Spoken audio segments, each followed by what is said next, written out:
Boa tarde já, né? Boa tarde. Tava dando uma olhada na tabela. Eu sei que é politicamente, já que falou da política, é politicamente incorreto falar nesses termos, mas o Flamengo pega o Santa Cruz agora, que está na zona de rebaixamento, isso aí é matemática, não tem como tirar. E só daqui a mais de um mês pega o América, que também está na zona de rebaixamento. Tem pela sequência jogos que, independentemente da classificação na tabela, são clubes de muita tradição, de muita camisa.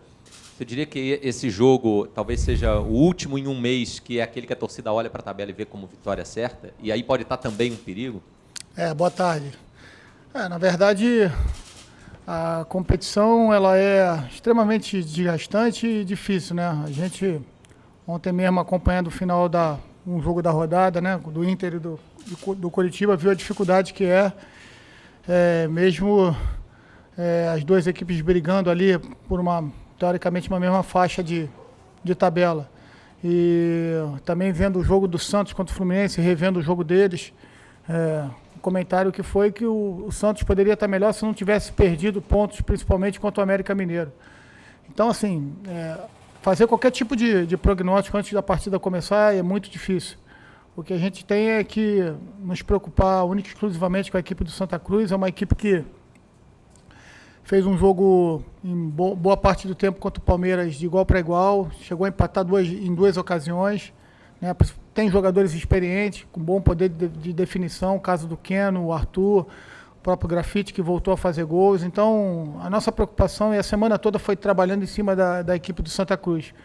Mas é realmente uma tabela que a gente sabe que não vai poder relaxar em nenhum momento, porque é um momento de definição, a gente entra numa reta final de competição e que se a gente quer aspirar coisas grandes, a gente precisa encarar todos os jogos com uma verdadeira final. E esse, mais do que de um discurso feito, praticamente todas as equipes, é uma realidade que a gente também precisa se apegar e trabalhar em cima dessa forma.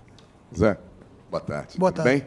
Boa tarde, César. Zé, qual o tamanho da perda de desfalques? É claro que o Flamengo tem rodado bastante jogadores que entram, alguns até acabam conquistando a vaga de titular, você tem esse modo de trabalhar que o jogador que vai bem permanece, mas até que ponto jogadores como Alex Muralha, a fase que ele está, que o levou à seleção. Jorge, titular absoluta, voltou a jogar bem, né? E os dois atacantes, o titular e o reserva, Guerreiro e Leandro Damião. Até que ponto esses jogadores fazem falta e em que eles fazem mais falta numa hora tão importante como essa? Na verdade, são atletas que vêm jogando, vêm mostrando a sua qualidade, toda a importância. A gente conta com eles também. Mas se você for pegar todas as equipes, né, ou brigando na parte de cima ou não, todas as equipes têm esse tipo de problema, né? Então, a gente procura dar mais ênfase realmente ao pessoal que está entrando. Realmente são jogadores que vinham bem. Eu acho que ninguém tem dúvida que o Alex vem numa fase boa, tanto que foi convocado. O Paolo ontem fez uma boa partida contra a seleção da Argentina. O Damião é um jogador que vem numa crescente muito grande aqui no clube. O próprio Jorge também reencontrou um bom momento dele para jogar. São todos jogadores que fazem realmente falta, mas são jogadores que têm substituto à sua altura, né? No meu modo de ver.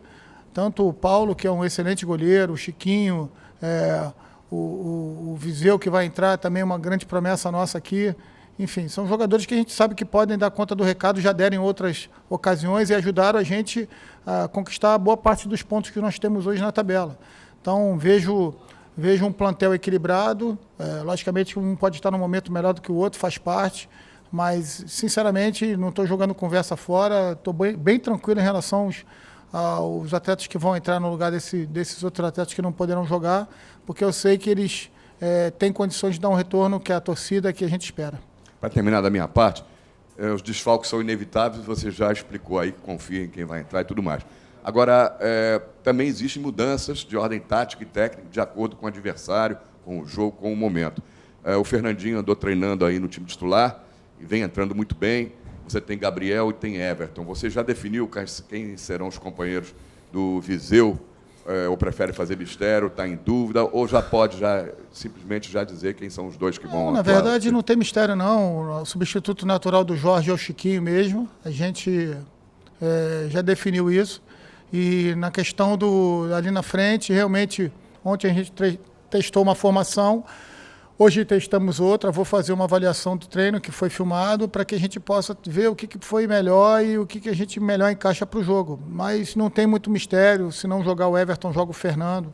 E do outro lado, o Gabriel também está entrando bem, muito bem ali. Tem o Marcelo que voltou a treinar muito bem também.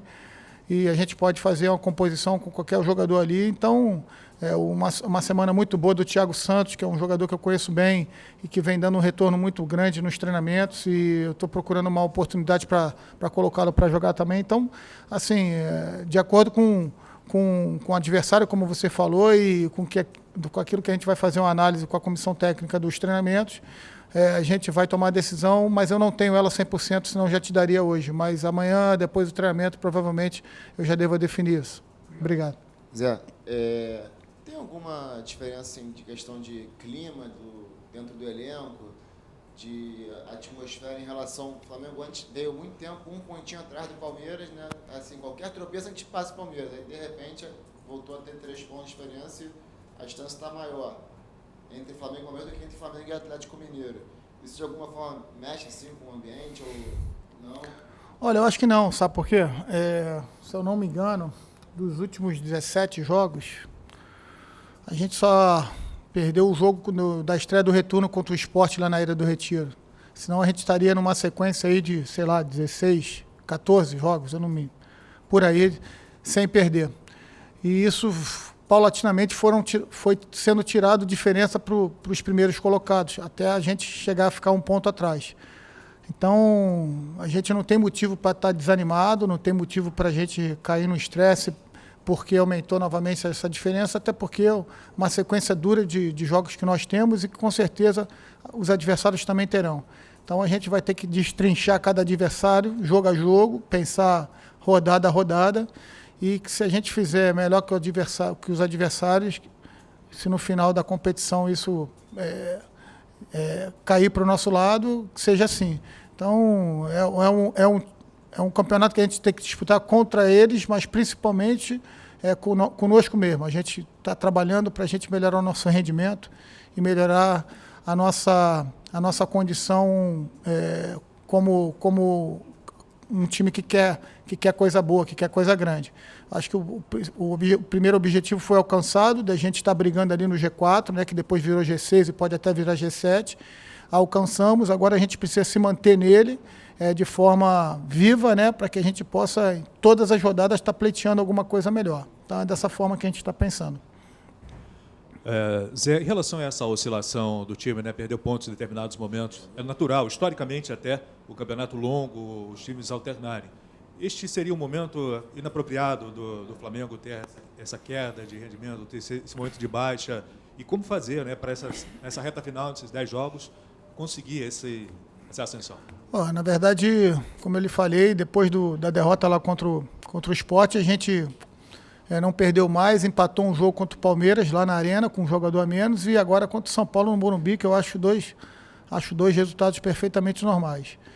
E as outras partidas conseguimos vencer, algumas não jogando tão bem, mas mostra a força do elenco, né? Como foi o caso, a última vitória contra o Cruzeiro, mas outras partidas de forma bem contundente, no meu modo de ver também.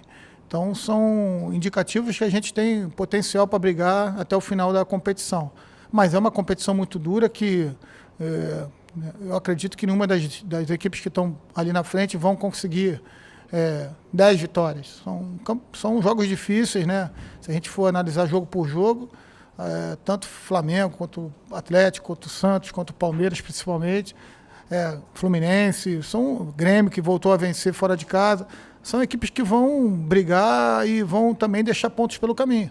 O que a gente precisa é realmente estar forte, concentrado, tratar todo jogo com muita seriedade, como a gente está traçando aí. Aqui no Flamengo, essa semana só se falou de Santa Cruz, dentro do plantel só se falou de Santa Cruz, porque a gente sabe que, como eu falei, tem jogadores com muita experiência, né, no elenco, e realmente, na situação que estão, vão querer buscar uma recuperação em cima da gente. Então, no momento do Paulo Vitor substituir o Muralha, está na seleção, esse fato de ter um goleiro hoje na seleção, a motivação, aumenta isso mais até no rendimento do atleta? sempre bom a gente ter um companheiro um atleta que a gente está dirigindo numa seleção, né? Então a gente fica feliz não só por ele, mas também como o Paulo na seleção peruana e também nossos 3 atletas na seleção sub-20, o Viseu, o Paquetá e o Matheus Sávio, porque são jogadores que já treinam de forma mais regular com a gente. Isso é sempre bom, acho que é bom para eles, bom para o clube. Houve um acordo com a CBF, né, com o Damiani e com o Micali, que a gente conseguiu falar pessoalmente, que não iria prejudicar a ida do Viseu nem para o torneio no Chile, nem para o Sul-Americano. Então, eu queria agradecer aqui até publicamente a CBF, ao Erasmo, Damiani e ao Micali por isso. Então, na questão do Paulo Vitor, a mesma coisa. Eu acho que é um atleta que sempre demonstrou uma capacidade muito grande. A gente tem plena confiança nele e tem absoluta certeza que a gente não vai ter problema no gol em relação a isso. E o Muralha fez por merecer. Tomara que ele vá bem nessa semana com a seleção, que ele possa treinar ou, se for o caso, jogar bem, que ele volte tão motivado para que isso seja uma constante na carreira dele. Em relação também ao número de gols marcados, dos 4 mais bem posicionados na tabela, o Flamengo tem o pior ataque hoje, né? Enquanto isso também tem incomodado, de certa forma, a comissão técnica. Na verdade, engraçado que a gente, no início da temporada, até no início do Brasileiro, a gente tinha muitos problemas com a questão dos gols tomados, né? E a gente conseguiu, de uma forma muito coletiva, ajustar o setor defensivo ali. A equipe passou a tomar menos gols, com exceção do jogo contra o Corinthians, que nós tomamos 4 gols. A gente conseguiu diminuir demais. Hoje, se eu não me engano, a gente é a primeira ou a segunda defesa menos vazada. Mas realmente precisamos evoluir na questão dos gols, na questão ofensiva. A gente tem dado ênfase, até porque temos jogadores de muita qualidade no meio para frente. Então é uma coisa que a gente se cobra, eu tenho cobrado bastante com eles, que se a gente quer alguma coisa grande na competição, a gente vai precisar ser mais ousado, mais audacioso, querer mais ambicioso no que diz respeito aos gols, a fazer mais gols. Então, estão conscientes, trabalhamos bem, a gente espera que no próximo jogo a gente já consiga ter um rendimento ofensivo melhor, mas sempre lembrando que a gente chegou nessa condição também porque a gente se defendeu muito bem. Então, o equilíbrio ele é o que marca o futebol atual, o futebol mundial, e a gente espera continuar nessa batida aí, melhorando aquilo que a gente pode melhorar, mas sempre fortalecendo aquilo que a gente já tem de bom. Ô Zé, outro dia o Cuca falou lá no Palmeiras que ele trabalha com a possibilidade de 77 pontos, o time ser campeão. Você trabalha com uma pontuação também? É por aí? Olha, é difícil falar de ponto quando a gente tem um grupo muito próximo do outro, né? Eu acho que ele tem toda a razão de falar num número tão expressivo, porque as edições anteriores do Brasileiro, as equipes que chegaram nessa pontuação foram as equipes campeãs, né? Mas isso aí significa 6 ou 7 vitórias, se eu não me engano, na conta do Cuca, né? A gente vai precisar fazer uma a mais e também tirar um saldo. É difícil tirar um saldo. Então, como a gente não tem um confronto direto mais, para a gente poder diminuir isso de forma mais direta, a gente vai ter que trabalhar. Mas, efetivamente, a gente busca ali se manter ali próximo, porque eu acho que ainda tem muita coisa para acontecer na competição. 30 pontos são muitos pontos a serem disputados. E, logicamente, todo jogo vai ser uma decisão. A rodada mexeu, a tabela mexeu aí nessa rodada que passou, né? A distância aumentou, mas nas próximas já pode diminuir novamente. Então, é uma estatística boa, respeito, acho que é isso mesmo, mas a gente tem que trabalhar com as nossas realidades. Eu não faço muito plano assim a nível de pontuação, porque a gente tem visto a tabela ali na frente, com exceção dessa última rodada, dar uma achatada. Então, os adversários estão chegando próximo ali, a questão da mudança da Conmebol em aumentar a zona de classificação para a Libertadores motivou muitas das equipes que se viram na possibilidade também de chegar nessa zona de classificação, e isso torna a competição ainda mais acirrada, mais disputada, né? Porque hoje mesmo o adversário, a equipe que está em 12º lugar está a 4 pontos da zona do G7, que pode se tornar um G7, então ele se vê na possibilidade também de pegar uma vaga na Libertadores. E eu acho que isso serviu para dar um brilho maior para essa fase final da competição, a gente tem que estar atento, né? Atento para buscar os nossos objetivos também. Em cima disso, trouxe uma tranquilidade maior para o Flamengo, só disputar, de repente, o título? Porque, bem ou mal, 2, 3 vitórias, acho que a Libertadores, ou a pré-Libertadores, está garantida. Trouxe uma tranquilidade maior?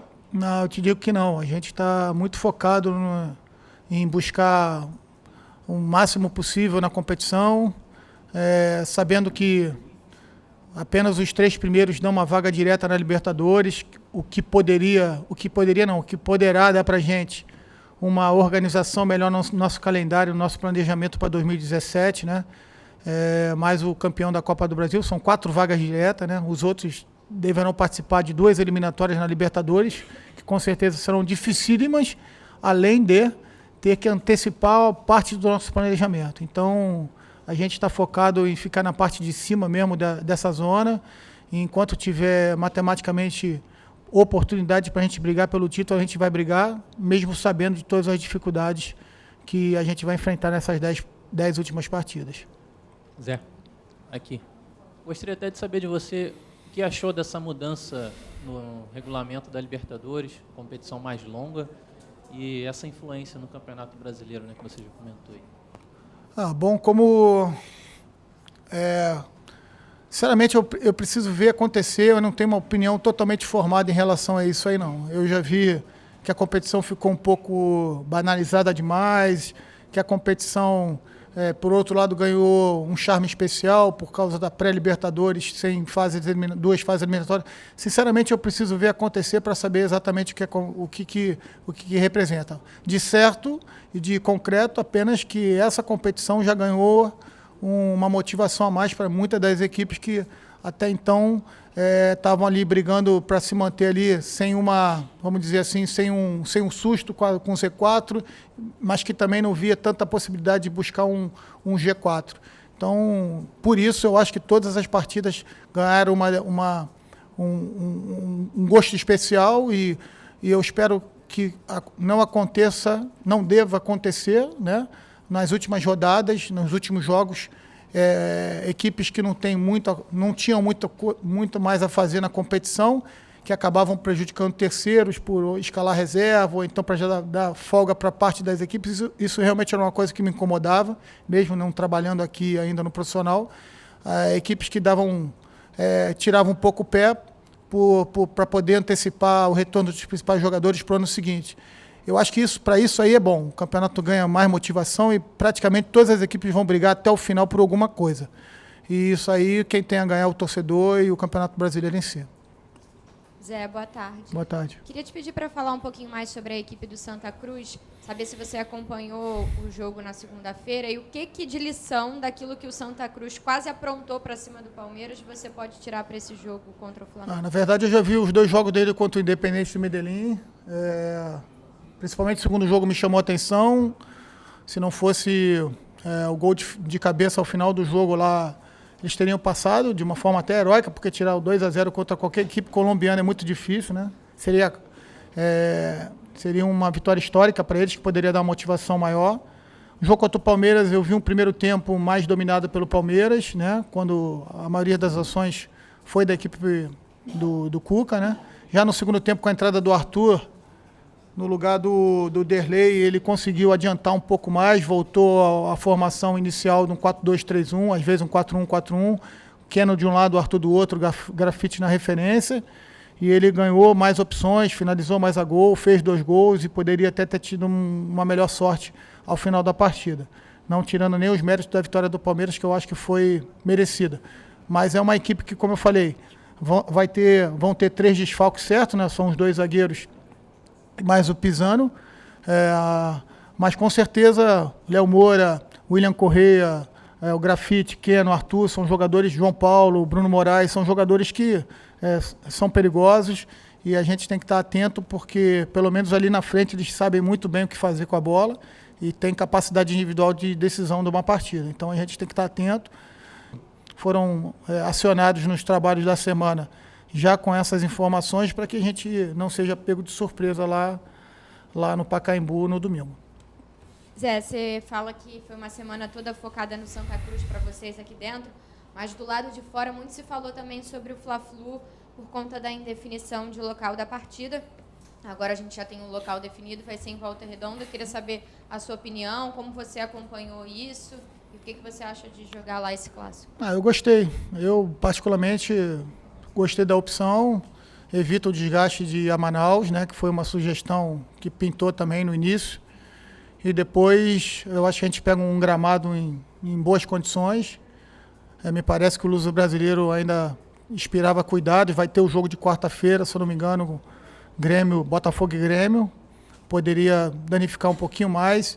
São duas equipes técnicas, tanto o Fluminense como o Flamengo tem bons jogadores, leves. E eu acho que, eu não sei do lado do Fluminense, mas acredito também que tenha sido bom para a equipe tricolor.